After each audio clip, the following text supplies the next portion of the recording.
Tonight, the Mavs are looking to extend their lead in their own Western Conference Final Series after stealing Game 1 in Minnesota.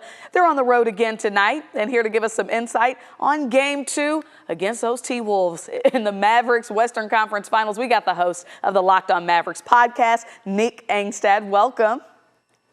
Dia, thanks for having me. I'm in an undisclosed hotel room in the middle of Minnesota, ready to play some basketball tonight. Man, it looked a little shady out there, but hey, look, it was a close first game. We were up all night, but the Mavs came out on top. No secret, Luka and Kyrie, really the story of two halves, right? Kyrie in the first, Luka in the second, helped make it happen. Tell us what they did right in Game 1. They did a lot of things right, and the biggest thing was they took advantage of their matchups in front of them. Luka is going to be guarded by Jaden McDaniels. He's completely different physically than Lou Dort was in the matchup against the Thunder before that. Luka is able to drive by him a little bit, get him on his hip, and try and finish around the basket. Rudy Gobert, the center of the Timberwolves, plays this drop coverage, so he drops back a little bit, and Luka was able to take advantage of that too. And Kyrie, with his speed, was able to get past some of these defenders. So Luka and Kyrie really able to take advantage of the matchup in front of them, and it worked really well, and it was a domino effect for the rest of the team. They really weren't shooting that well, but the defense looked outstanding. I mean, the game was just locked up all the way till the very end. Do you think we see a repeat of that? If they do, that's fine. The Mavs can win games in a bunch of different ways. They won this game shooting 24% from three. The Timberwolves were bombing from three early. They took 49 threes. The Timberwolves usually only take 34 threes. So the Mavs defense is making the Timberwolves do things that they really don't want to do. And I think that's beneficial for the Mavericks for sure. And so it doesn't matter. The Mavs can make threes. The Mavs can miss threes. This team just continues to find ways to win games. So speaking of winning games, Nick, tell us what are your keys for tonight? What do the Mavs need to do to get that same result?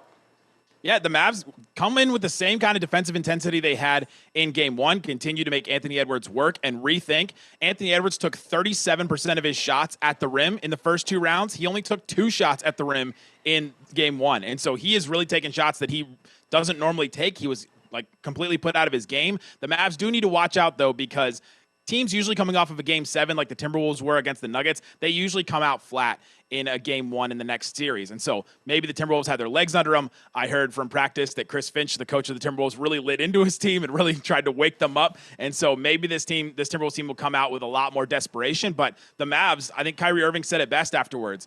Ernie Johnson on TNT asked him, he was like, hey, what does this mean for you guys to get a Game 1 win? And Kyrie said, in about 30 minutes, it won't mean a lot to us because we got to move on to the next one because job's not finished. So I think this Mavs team will be ready. I love that energy. Nick, you made the point on your podcast that the Mavs missing the 23 playoffs was the best thing for the team this season, but why? And several reasons.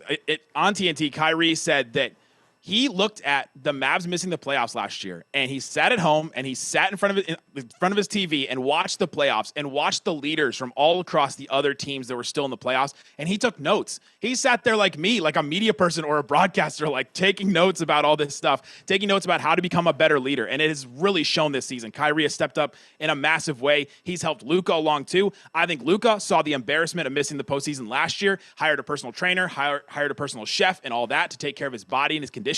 The Mavericks also missing the playoffs last year got them Derek Lively, who has been awesome. The Mavs rookie center has been really good throughout this playoffs and was really good in Game 1 as well. And I think Nico Harrison looked at last year's kind of embarrassment and said, I got to be more aggressive. As the GM, as the president of basketball operations for the Mavericks, I have to be more aggressive and get guys. He brought in P.J. Washington, Daniel Gafford, the trades that have really turned this team around. All right, Nick, they're telling me to wrap, but real quick. Not a lot of enthusiasm, right, outside of North Texas about the Mavs. With one word, why do you think this team should not be underestimated? They shouldn't be underestimated because they've been the best defense in the NBA since March 7th. Jason Kidd said it the other day. March 7th was kind of the line of demarcation for this team. They've been the best defense. They have the best player left in the playoffs, and they have Kyrie, who's been there before. All right, Nick Angstad, Locked On Mavs podcast. We always love having you on. Anytime.